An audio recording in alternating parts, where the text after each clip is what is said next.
Hello, welcome to Zest. As part of this tutorial, we are going to see how to use print statement in Python in a different use cases with an example. Okay, let's get started. So, I'm going to start a new Jupyter Notebook tutorial. Okay, so let me select the default Python version and let me give the title of this book, print usage. Okay, so as part of this tutorial, we are going to see in Python how to use the print statement and the different way to use the print statement. So basically this will be very helpful in terms of when you are building the project to generate as some kind of logger to the output, right? So for debugging purpose, so this kind of print statements are very helpful in a bigger project or larger projects. Okay, so let me show you the first default print statement. So far what you have seen it. So this is the print statement. So far we have seen it, right? We're just writing print. Inside that we are passing a string and it will try to display it, right? It's simple, very simple. There is no complexity in this statement. But now let me write a little different one. Okay, so far we are passing a single string and we are trying to see the output. Now I want to pass two different string and let me run. What is the output? If you see here, when you pass two strings separated by comma, the output is generating by combining and by separated with a space. Let me pass one more parameter also. So let me rerun it. We can see again here there is a space here and there is a one space here, and these two is one string. So basically when you pass multiple strings with separated by comma, the output will be generated in a single string, and each word is separated, each string is separated by a space, right? So this is very simple, and whenever you have this kind of use case, you can use a print statement by passing the multiple strings separated by comma, and the output will generate is separated by a space.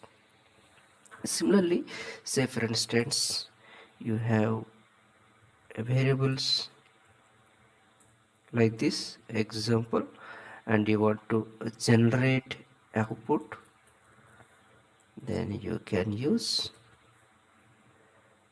x plus y equal to, you can write here x plus y. So what it will do, it will evaluate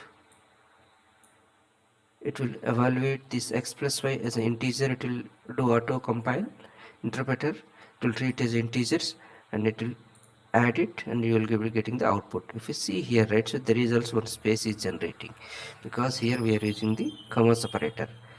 So that is the print statement will work for multiple strings separated by comma, right? So this is one of the use case. Say for instance, so far we have seen a space is generating between multiple strings, right? So but I don't want space, but I want something different character. That's my requirement. So how we are going to do it? So in case if you don't want the space, then you have to use the separator. So let me give here separator. You can give here, I am going to give, I don't want space, instead of space I want to give comma. So let me run it. So you can see here, hi comma welcome comma just prime. So basically the default print statement will give you a space. In case if you don't want the space, if you want something different, then you can use separator and you can give the corresponding character. You can give anything. Example, I want to give hash, so you'll be getting the hash. So this is the use case of separator, right? So in case if you don't want the default space, so then you can use a separator. Okay, so that is one use case. Now let's come back to another example. So here I'm writing hi and I'm writing another statement called welcome. So I have written a statement called hi in the first one and second statement welcome, and I'm trying to run it. If you see here, right, so hi is coming in first line and welcome is coming in second line, but I don't want to I'm not expecting this welcome in a second line. So every print statement when you're trying to print, it will try to print in a new line character with the help of new line character or new line. But in case if you don't want the second print statement should be coming in a new line, it should come along with the same as first one, then you had to use a different padding character called and equal to space. You just give space. So basically what I want to do here, I want to print hi exclamatory and space, then I am expecting welcome should come here, not in the second line, in the same first line. So in that case you can run it. So you can see now these two print statements are coming together. In case if you don't want space, if you want to give something different, you can print. So this is the way you can use the end character, which will exclude or remove the new line character, and it will try to print or it will try to combine the two print statements in a single line. So that is one of the use case of end character. Okay, so now we are going to see another format example. I have a requirement to print my name is, so here Ram.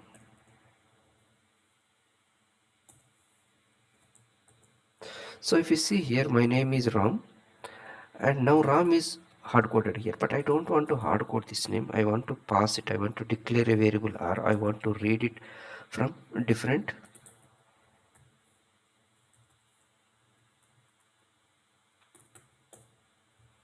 variable, or I want to read it from different place. How to pass it instead of reading? So in this case what you have to do, you can use a variable called format, and then you can define the your variable name, whatever the name, then you can try to run it. So you can see the ROM is coming. Similarly you can pass 40.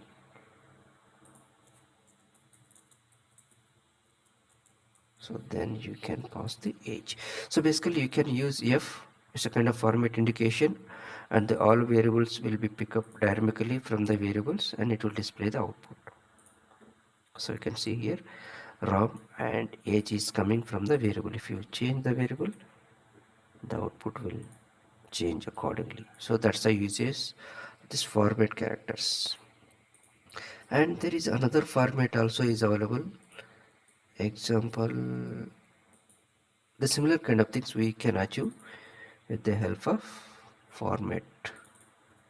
Give it, then you can use the format, and then you can pass the here name comma age.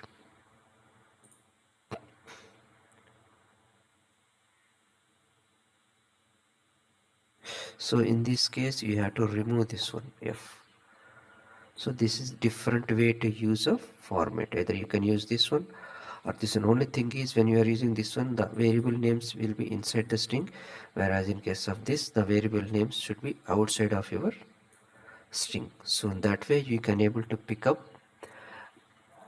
the variable names dynamically, and it will be printing as part of your print statement. So this is the way you can generate the output dynamically by using the format characters. You can use any one, it's up to based on your requirement, you can use it, right? So this is the way you can use a different way of using the print statement. You can generate the outputs which will be useful in case of larger project debugging purpose, right? I think that's all about this video. If you like the video, you can subscribe to the channel for more subsequent updates, and thank you so much.